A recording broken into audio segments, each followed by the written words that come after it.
Pont-Lançon, doomed Belgian obstacle in Germany's path. The fort's guardians, among the first of the war's millions of casualties. In the opening months, the mould for a new kind of war was cast in the West. Industrialized states locked in conflict. Over 7 million men armed with the latest technology. 11 million civilians under brutal occupation.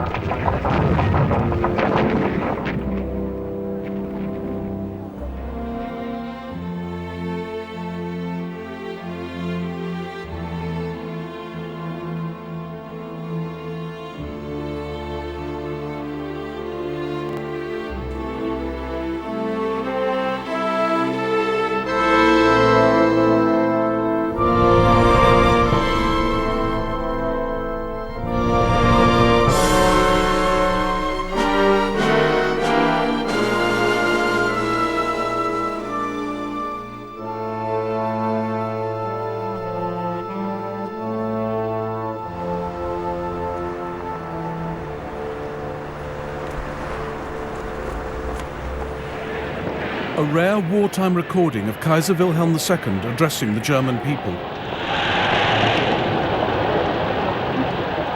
Es muss denn das Schwert nun entscheiden.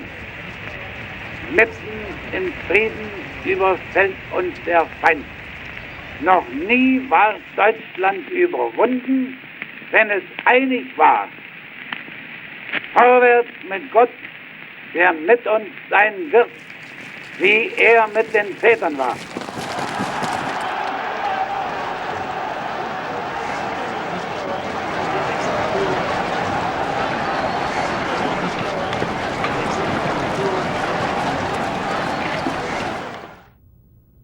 Germany, with 3.8 million men, faced a similar-sized French army to her west. But 3 million Russians were attacking in the east. Germany's resources were split between two fronts, and she couldn't easily smash through France's chain of forts along the border. But Belgium's defences were weaker.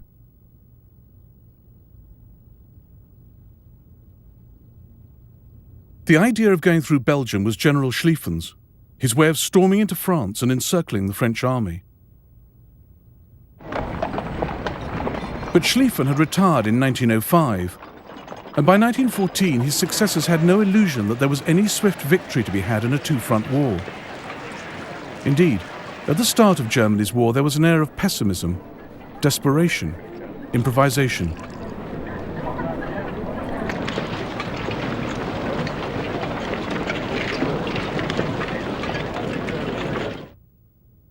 General von Moltke, the German commander, acknowledged the uncertainties.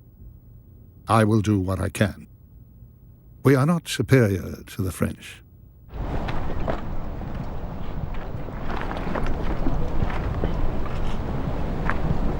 The Germans went to war less with a master plan than a recognition that they would have to take the war bit by bit. And the first bit was Belgium. The Germans knew Britain had guaranteed Belgian neutrality, but reckoned Britain would come into the war sooner or later, whichever route the Germans took into France.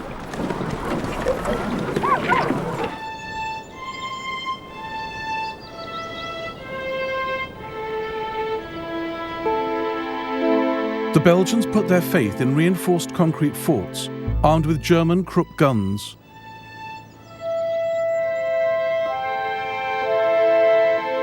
The Germans brought their massive siege guns, the Big Berthas, named after Krupp's daughter, to smash them.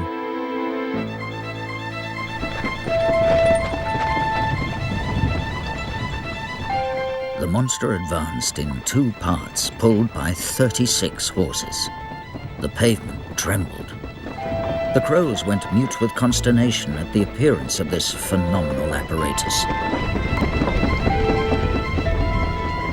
Then came the frightful explosion. The crowd was flung back. The earth shook like an earthquake, and all the window panes in the vicinity were shattered.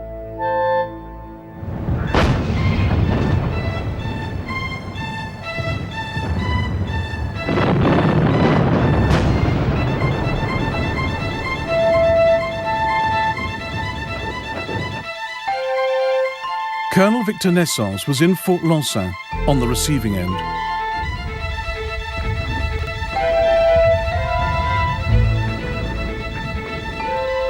Once the thick metal shutters were pulled down, the heavy metal doors shut, the fort and its fate were sealed.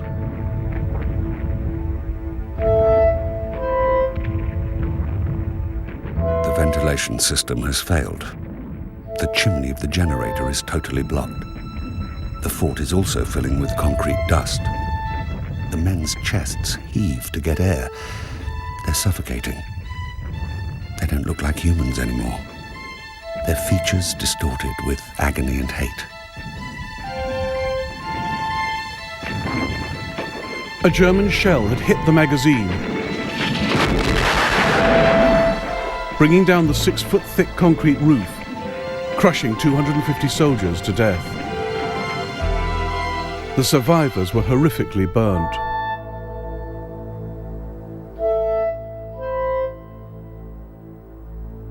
By the 16th of August, all the forts around Liège had fallen. But Belgium's war was only beginning. The Germans claimed that Belgian civilian snipers, francs-tireurs, were firing at them from garret windows and rooftops. In fact, most of the shots came from small units of retreating French and Belgian soldiers, or from nervous German troops shooting at each other. Nevertheless, General von Moltke issued a warning to the people of Belgium. Anybody who, in any form, participates without authorization will be considered as franc-tireur and summarily shot on the spot.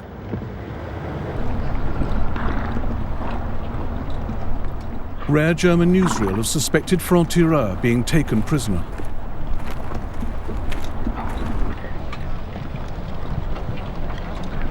Lurid stories filtered back to raw German troops leaving for the front, heightening their sense of paranoia. At all training sessions, we're told about the nastiness of the French, that our wounded have their eyes gouged out, their noses and ears cut off. We're given to understand we are to act without mercy.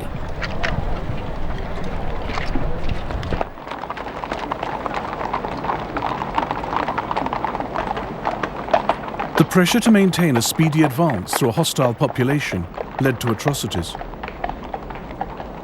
These were not just the impetuous actions of frightened troops. They became part of a systematic plan to terrorize and demoralize the enemy. We've been ordered to kill everyone and wipe off the map part of the left bank of the Meuse. It's a tremendously honorable task and will be famous forever.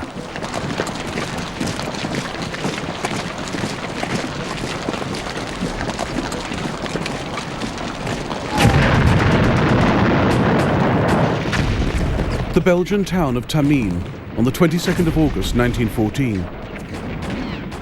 French troops kept up a storm of fire at the advancing Germans from across the River Sambre.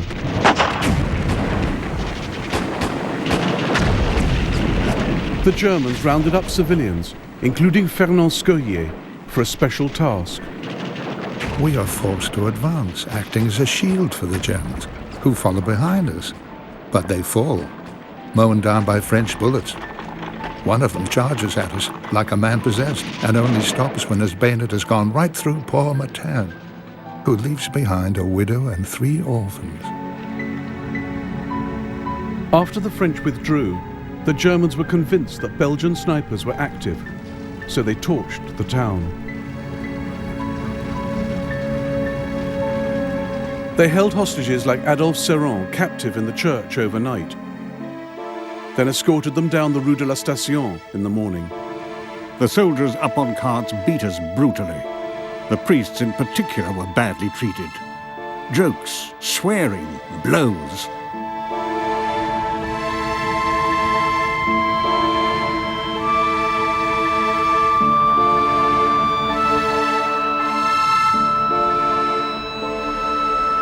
Nearly 400 men, women and children, among them the priest, Father Donnet, were herded into the main square by the riverbank. A German firing squad was waiting for them. A whistle blew, and the shooting began. There was total chaos among the crowd. Some fell dead, others pushed blindly. I found myself on the ground, the tide moving above me. I was suffocating. I was hit by 2 bullets in the kidneys. I felt their holes drill into me.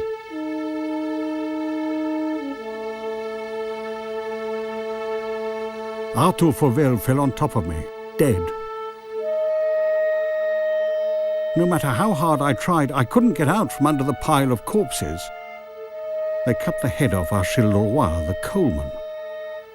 I saw it, the head separated from the trunk.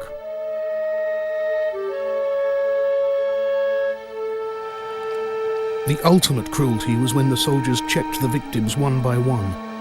Any still alive they bayoneted violently, then threw them in the Sambre.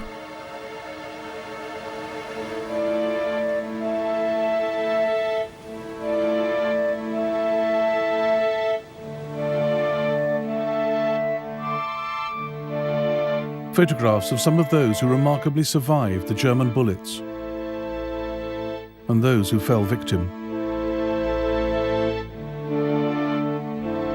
A total of 6,500 French and Belgian civilians, including women and children, were killed in the first month of the war.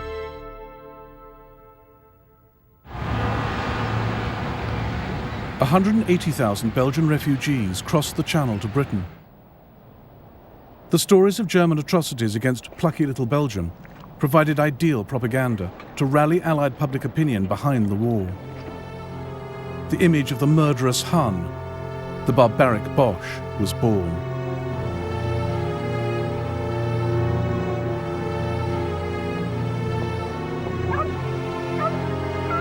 But what drove this nation, whose soldiers massacred women and children, razed towns to the ground, shot priests, yet had the engraving on their belt buckles, Gott mit uns, God is with us?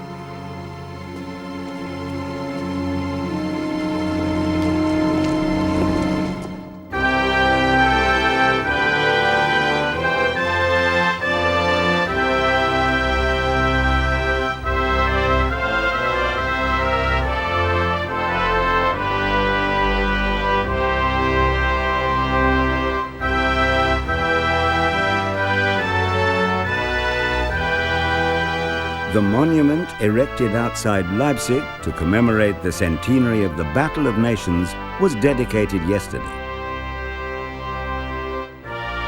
In the interior of the monument is a crypt to the honor of the heroes who fell in the fight with Napoleon.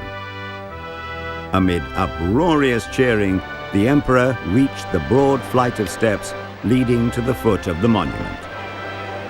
The whole concourse sang the beautiful chorale, "Now thank we all our God."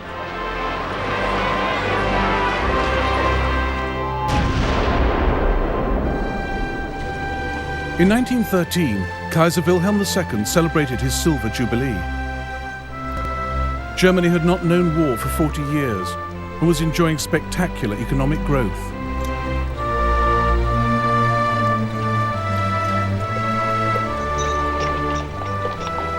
The Kaiser depicted his country not as an aggressor with territorial ambitions, but as the custodian of international concord. Germany is standing, guarding the peace of the earth, at the door of the temple of peace, not only of Europe, but of the whole world. But Germany was only as old as that peace, welded just 40 years before out of 39 separate states. The Leipzig Memorial was a building block for German nationalism. It harked back to a time when German states had joined with Britain and Russia to defeat Bonaparte's France. Its monumental architecture sought to embed the nation's roots in a shared past.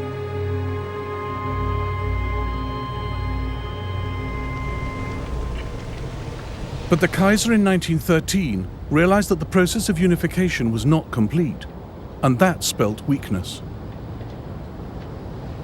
Whereas England forms a political unit, Germany resembles a mosaic, in which the individual pieces are still clearly distinguishable. This is shown by the army, which is still made up of contingents from the various German states, all wearing different uniforms. The young German Reich needs institutions which are clearly German. Beneath one flag, Germany remained extremely diverse. Catholic South and Protestant North. Rural East and industrialized West. Germany seemed ultra-conservative, but boasted a modern welfare state which inspired Britain's pre-1914 reforms. I have been shown round one of the new labour exchanges by the Mayor of Strasbourg. I saw some of the poorest fellows in German society, but they all had an insurance card, entitling them to benefit in sickness, invalidity, infirmity and old age. There is no doubt that these labour exchanges are tremendous. The honour of introducing them into England would be in itself a rich reward.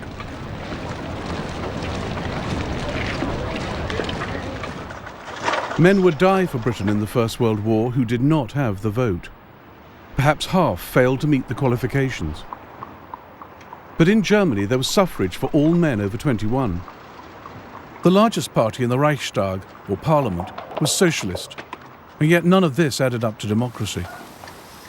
Germany's government was accountable not to her people, via the Reichstag, but to her emperor. The call for political reform was growing loud, but Germany entered the First World War governed by an autocrat, and his character was as burdened by paradox as his country was.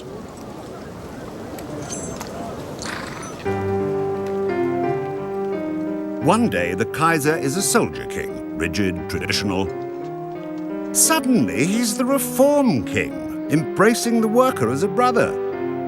Next, he is the modern king, treating the past with contempt, regarding the factory as a temple, with electricity powering all of Germany.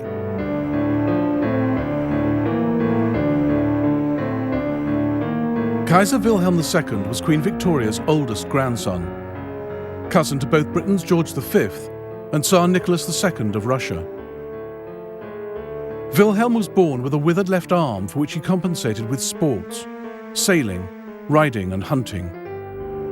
He had an immature streak, dressing up and playing often cruel practical jokes.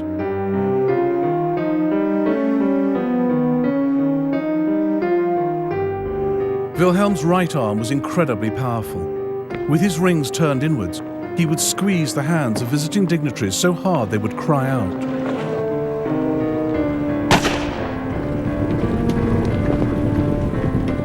A king's insecurities matter little if he has no power, but the Kaiser was Germany's commander-in-chief, its supreme warlord. In no area has the Kaiser views of his own, and he doesn't know what to do. Sadly, he's putty in the hands of clever people and makes surprising leaps of judgment all over the place. Everything he decides is motivated by his desire to be popular.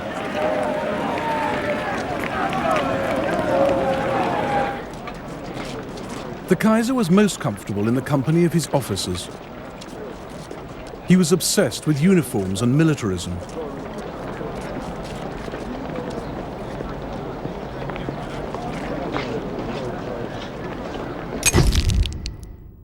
His army's ethos was rigidly professional, though even in peacetime half were conscripts. They were highly disciplined and the guardians of the German state. The French were old enemies. The last time they'd fought, in 1870, the French had used civilian snipers, franc-tireurs, against them. The German Chief of Staff's own uncle led that campaign and passed on the crucial lesson to the German soldiers of 1914. International rules do not work when soldiers are in constant fear for their lives, worried that a civilian may pick up a rifle and shoot them. It must also be remembered that the greatest deed in war is the speedy ending of the war, and every means to that end must remain open. German troops going into Belgium and France used terror from the start. The civilian population, caught between the weight of historic fears and current military necessities, was not going to get the benefit of any doubt.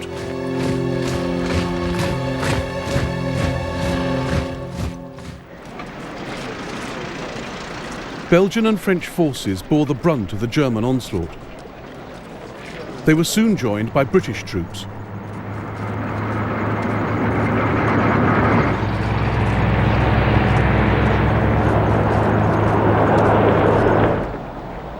In all, 100,000 men of the British Expeditionary Force crossed the Channel in the early weeks of the war. On the 21st of August, British troops moved into position alongside the French Fifth Army near the Belgian town of Mons, close to the French border.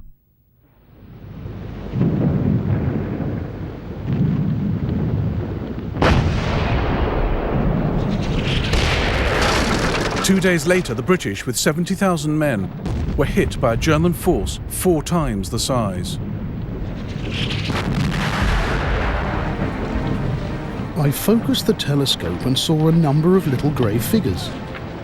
More and more were appearing.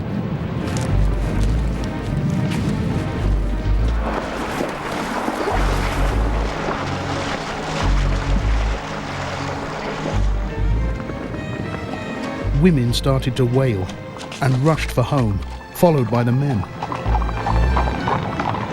While children, torn by curiosity, lagged behind, turning to see. In a few seconds, all these civilians were fleeing along the roads.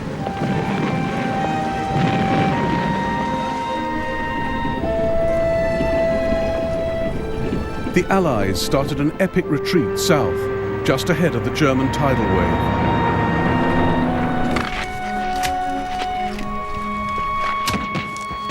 The war on the Western Front did not begin in the trenches.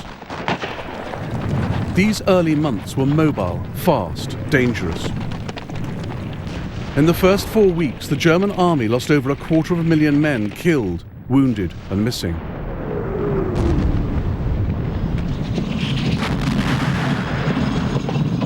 The front was constantly shifting, giving men no time to dig in.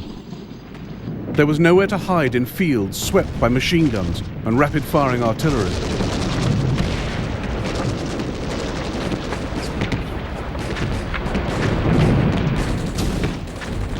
British soldier Edward Dwyer won the Victoria Cross on Hill 60 in Belgium.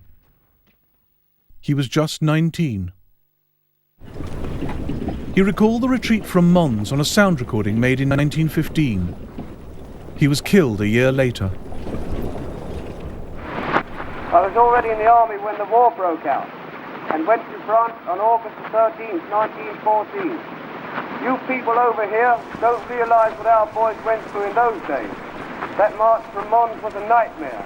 Unless you've been through it, you can't imagine what an agonizing time it was. We used to do from 20 to 25 miles a day. There was only one thing used to cheer us up on the march, that was singing. We're here because we're here, because we're here, because we're here. We're here because we're here, because we're here, because we're here.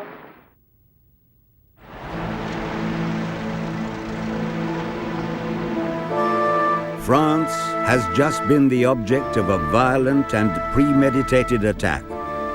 She will be heroically defended by all her sons. Nothing will break their sacred union.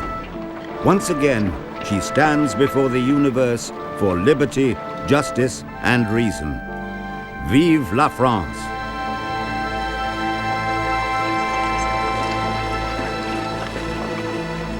At the war's start, Poincaré had appealed to all France for national unity. By the 2nd of September 1914, the Germans were just 30 miles from Paris, and the sacred union was starting to crack. Trenches were dug, sandbags filled, barricades erected.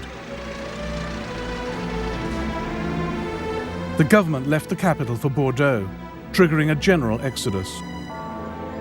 1 million Parisians, a third of its inhabitants, fled the city.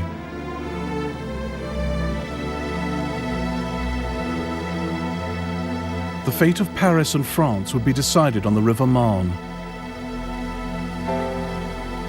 Fought along a 300-mile front, it was a battle France had to win.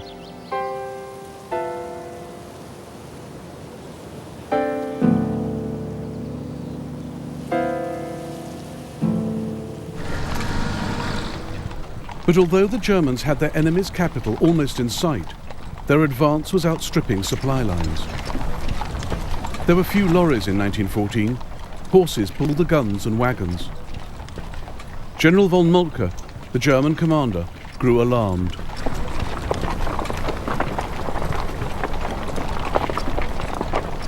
We have hardly any horses left in the army which can take another step. We don't want to fool ourselves. We've had successes, but we're not victorious yet. Victory means annihilation of the enemy's resistance. But where are all the French prisoners and guns we should have been capturing? The French have retreated in a disciplined way according to a plan. The most difficult time lies ahead of us. The German right wing was sweeping down towards Paris. The French had detached troops from the east, moving them by rail to Paris to attack the Germans in their flank. The Allies now outnumbered the Germans and chose their moment to strike. As the Germans neared Paris, a dangerous gap opened up between their First and Second Armies. The British Expeditionary Force would be driven in like a wedge.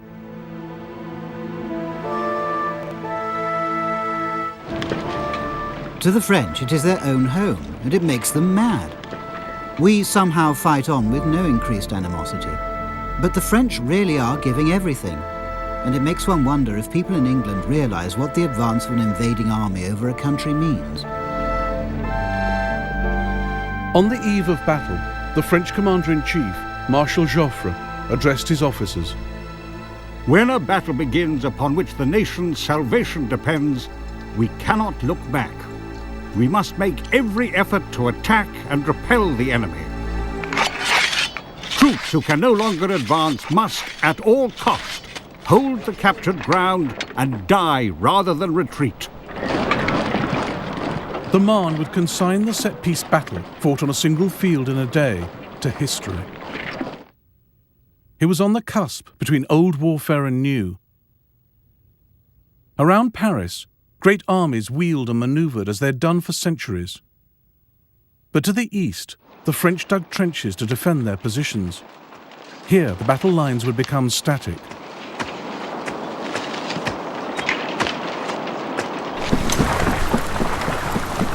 The Battle of the Marne began on the 5th of September, 1914.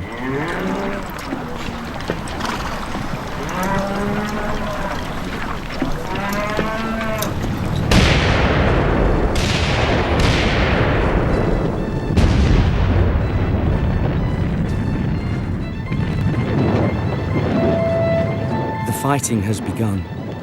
French shells explode incessantly in front of us. We seek shelter in a sunken lane. Stomachs loudly remind us of our hunger. Constant shelling makes it impossible to reach up and fetch an apple. Some block their ears so as not to lose their nerve with the incessant machine gun fire. Our ranks are decimated. We cannot hold this position much longer.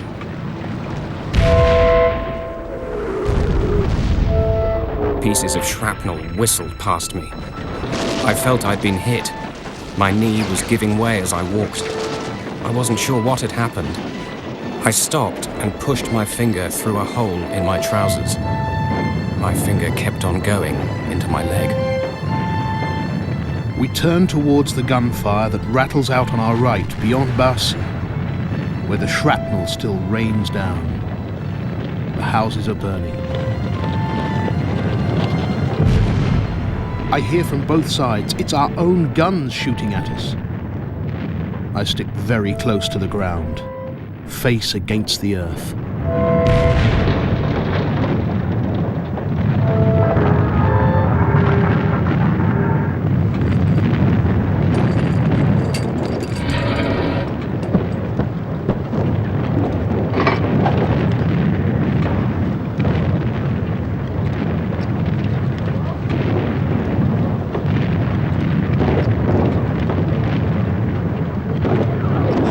For all its modernity, there were elements of the battle that Napoleon would have recognized. Cavalry, armed with lances, played an active role. No one wore tin helmets. And as these original colour photographs of the Marne show, some soldiers' uniforms owed more to the parade ground than to the needs of camouflage. There were easy targets in the early months. My rifle went to my shoulder. 2 Frenchmen fell. I fired again. Nothing. My magazine was empty. I reached for my bayonet. I expected to be killed by a bullet any second. But then the rest of my men burst through the undergrowth, and the enemy vanished. The Germans were in a shade of field grey, but the British were even more difficult to spot, as another German enviously noted. The colour of the English clothing is much more suited to the terrain than ours. It's a sort of browny green, a really dirty colour. This really is an advantage, although we're still going to win. With men dug in along so vast a front, aerial observation became vital. Balloons and planes gathered crucial information. They also began to take on a more active role.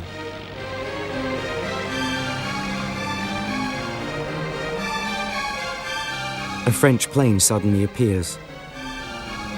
It turns and drops something. The air fills with a strange whistling, followed by a violent explosion. It's dropped a bomb. 7 horses killed, 3 men lost. For us, this is something completely new.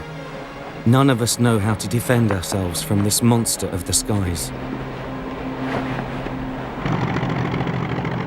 German reconnaissance planes monitored the worsening situation at the Marne. Pilots' reports went to Count von Bülow's Second Army headquarters at Montmaur. Handwritten reports like this one revealed the steady advance of the Allies into the lethal gap between his men and the First Army. On the 8th of September 1914, von Bülow ordered his forces to retreat.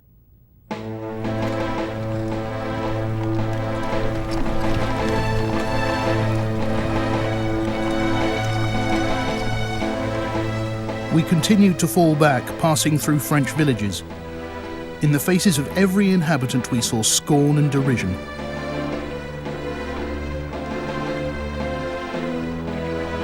The women leaned out of their windows and thumbed their noses and sneered at us. To them, we were the defeated army.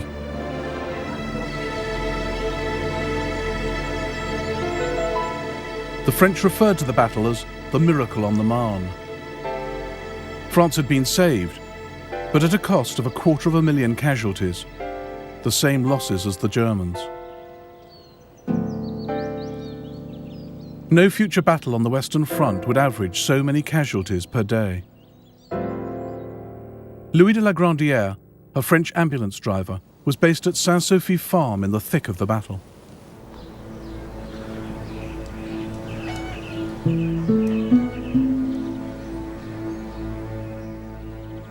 We're surrounded by dead bodies, thousands piled one on top of another. We've got used to the shelling now. We don't even look up.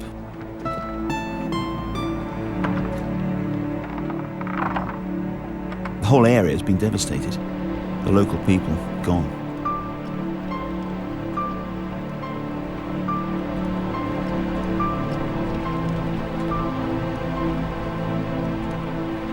"33 German generals were quietly sacked.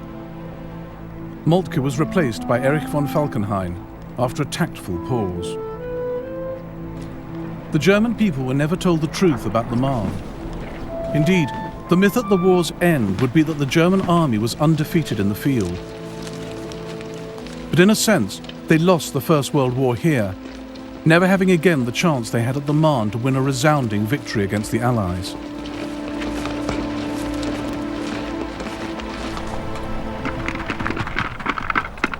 Germany was now committed to a long war, and she didn't have the resources for it.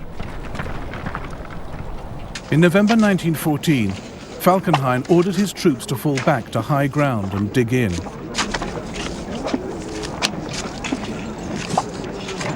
Unable to break through, the Allies had few options but to dig in as well.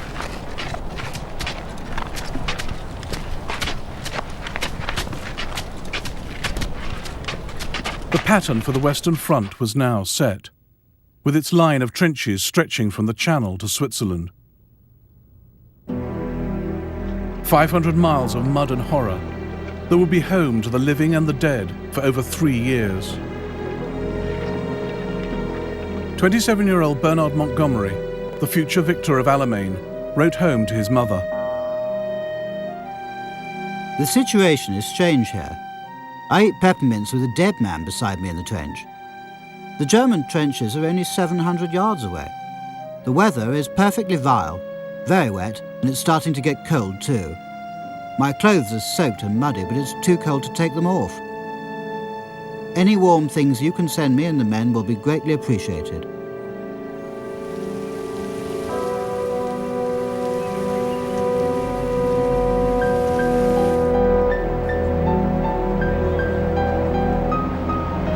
And beyond no man's land, beyond the German lines, 11 million French and Belgian men, women and children were learning to adapt to their changed lives as civilians under German occupation.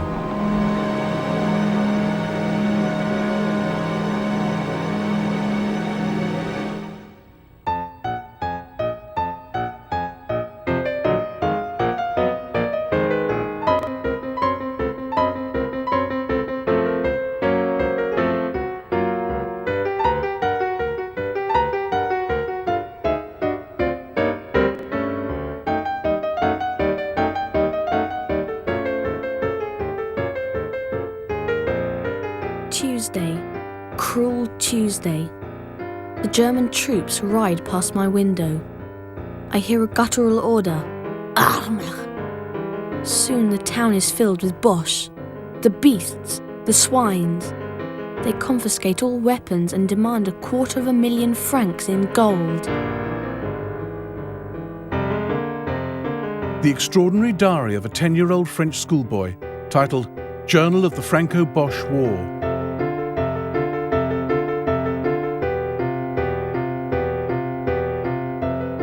Yves Congar lived with his family in this house in Sedan, eastern France. Yves' mother encouraged him to write a diary to keep him busy during the summer holidays. It became a unique record of the occupation. What Yves had seen when the Germans marched into Sedan was forced requisitioning.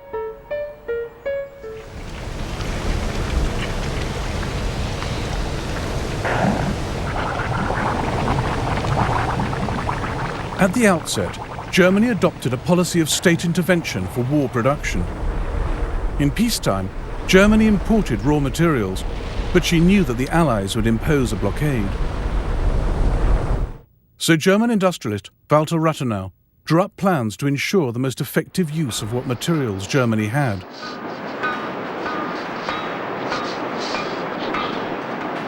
But after a few weeks of war, the German state had most of France and Belgium's industrial and mineral resources at its disposal. These were now taken back to Germany, millions of tons of raw materials, plant and foodstuffs.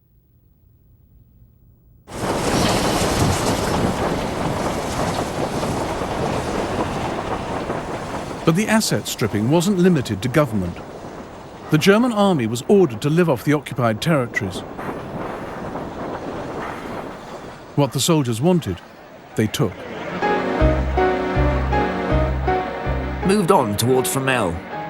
The inhabitants were pensioners. Our boys found a stash of wine and eggs. We helped ourselves. In the meantime, the church was shot to bits. Not a single house was spared.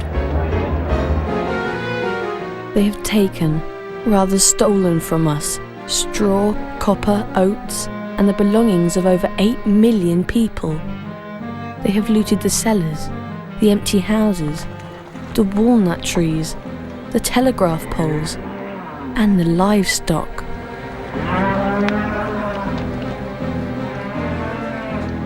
One doctor in Lille pleaded with the German authorities. My patient, Madame Lefebvre, is 86 years old. She is in a state of great weakness and serious malnutrition, which makes it absolutely necessary for her to keep her mattress.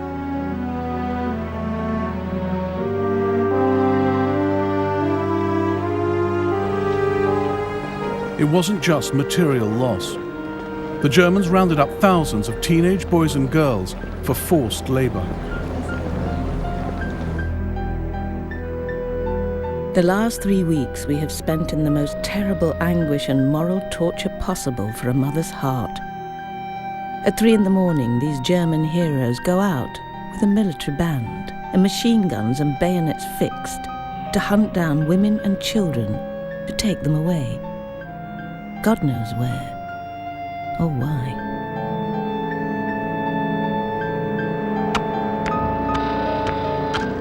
Eve's brother got a job at the railway station.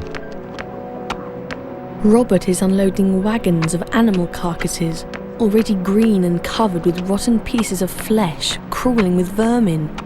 He has to touch these stinking dead animals with his bare hands.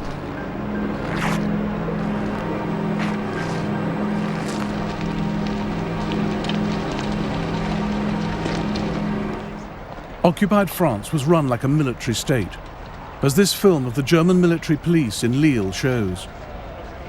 Clocks were set to German time, new identity papers issued.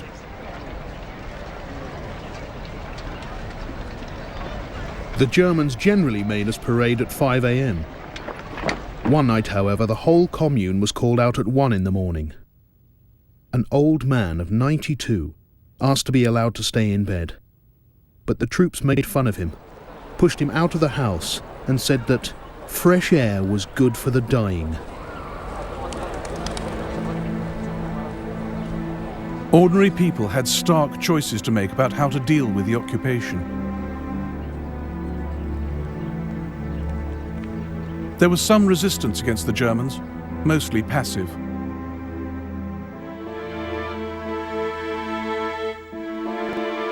Belgian opposition was spurred on by the head of the Catholic Church, Cardinal Mercier.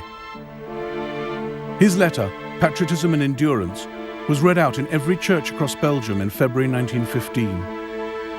God will save Belgium, my brethren. You cannot doubt it. Nay, rather, he is saving her. Across the smoke of conflagration, across the stream of blood, have you not glimpses of his love for us? There is no perfect Christian who is not also a perfect patriot. Whence, in truth, comes this irresistible impulse which carries the will of the whole nation in a single effort of resistance in the face of the hostile menace? Mercier kept up his resistance, calling the Germans an army of evil and Lucifer's own. This embarrassed not just the Germans, but the Vatican. Like Pope Pius XII during the Second World War, Pope Benedict XV refused to condemn German atrocities. The Germans placed Mercier under house arrest in a bid to silence him, but it only increased his popularity. The Germans also unwittingly created another martyr. Edith Cavell was the British matron of a hospital in Brussels. After Belgium was overrun, she helped Allied soldiers escape into neutral Holland. In August 1915, she was caught, tried, and condemned to death. The night before her execution by firing squad, she spoke to the prison chaplain. I have no fear or shrinking. I have seen death so often that it is not fearful or strange to me. And this I would say, standing as I do in view of God and eternity. I realize that patriotism is not enough. I must have no hatred or bitterness against anyone. The British exploited to the hilt stories of German atrocities against women, especially the shooting of Edith Cavell. Films like this one were made to show in neutral countries, particularly America.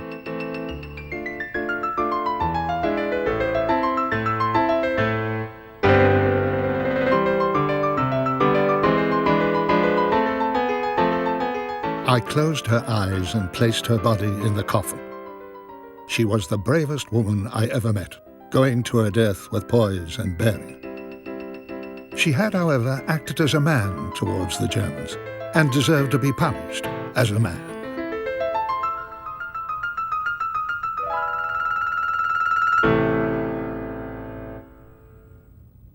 The Germans rounded up underground leaders, then posted notices of their execution. And they used another method to ensure civil obedience. They took hostages, including Yves Congar's father.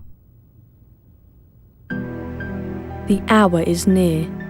The last meal together, the goodbyes, the hugs. I want to cry. Father walks to the station with just us boys. I bite my lip and feel my eyes tightening. Father says, "I love you. Farewell. Remember me." Then he kissed us. Every night I'll say a prayer for my father and the other hostages. Civilian men, women and children were packed into cattle trucks, sent to concentration camps as hostages and forced labourers. Several thousand French and 58,000 Belgians. The rounding up of civilians by the enemy has been tragic. The weaker, because they were the most harmless, were detained without understanding the reason for their arrest, without time to collect any belongings, suddenly considered as criminals. Then taken to concentration camps to assure security in the occupied areas. These civilians became simple pawns in the hands of their captors. A doctor's daughter from Lille learned what her father was suffering. Papa was locked up for 5 days for refusing to assist an operation carried out by a Boche. All food packages are opened and classified. The prisoners come each day to collect their provisions, but there's only one container. Milk, fish, fruit, all tipped into one bucket, because the Germans use the tins to make grenades.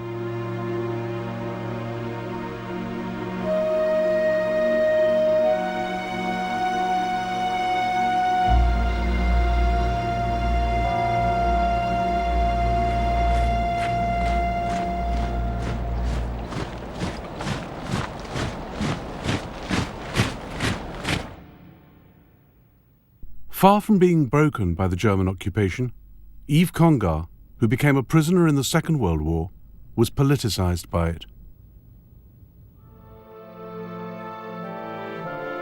There's hardly any bread. The swines will leave us to die of hunger. Too bad. After all, we are French, and if we have to die, we shall die. But France will be victorious.